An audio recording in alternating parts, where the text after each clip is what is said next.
दक्षिण भारत की सियासत में हलचल लगातार तेज है और इसकी वजह है केरल विधानसभा चुनाव 2026, जिसको लेकर राजनीतिक गलियारों में अभी से चर्चाएं गर्म है। नमस्कार, अमरम साह, मैं रेणुका चौधरी और आप देख रहे हैं द इंडिया वॉइस। आगामी केरल विधानसभा चुनाव को लेकर सभी दल जमीनी तैयारी में जुट गए हैं, लेकिन सबसे ज्यादा नजरें टिकी हैं भारतीय जनता पार्टी पर, जिसने अब पूरी ताकत झोंकने का मन भी बना लिया है।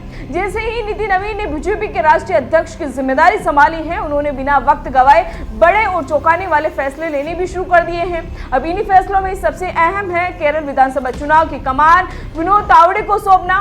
विनोद तावड़े, जिन्हें बिहार की चुनावी जंग में पार्टी की जीत का अहम रणनीतिकार भी माना जा रहा है, लेकिन सवाल यही उठ रहा है कि क्या बीजेपी का बिहार में सफल रहा ये फॉर्मूला केरल में काम कर पाएगा, क्योंकि केरल की राजनीति बिहार से बिल्कुल अलग है। केरल वो राज्य है जहां दशकों से सत्ता का संघर्ष कांग्रेस के नेतृत्व वाले यूडीएफ और एलडीएफ के बीच चल रहा है। यहाँ बीजेपी अब तक एक हाशिए पर रही है। हालांकि पिछले कुछ वर्षों में पार्टी ने धीरे धीरे अपनी मौजूदगी दर्ज कराई है। वही 2016 में नेमोम सीट से पहला विधायक मिला और 2024 के लोकसभा चुनाव में त्रिशूल सीट जीतकर बीजेपी ने अपनी पकड़ भी मजबूत की। यही वजह है कि बीजेपी को अब लगने लगा है कि अगर सही रणनीति और मजबूत संगठन के साथ चुनाव लड़ा जाए तो सत्ता की दहलीज तक पहुंचा भी जा सकता है। अब जानकारों का कहना है कि नीति नवीन ने केरल को बीजेपी के लिए सबसे मुश्किल राज्य मानते हुए यहां अनुभवी रणनीतिकार विनोद तावड़े को प्रभारी बनाया है और कर्नाटक की नेता शोभा को सह प्रभारी नियुक्त किया है। इसी के साथ उन्होंने तेलंगाना, बेंगलुरु और चंडीगढ़ जैसे चुनाव के लिए भी अलग अलग नेताओं को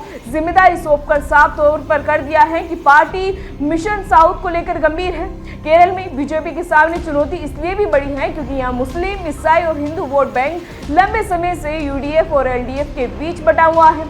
बीजेपी संगठन का विस्तार जरूर हुआ है, लेकिन अभी भी पार्टी के पास ऐसा कोई मजबूत चेहरा नहीं है जो पूरे राज्य में जनता को आकर्षित कर सके।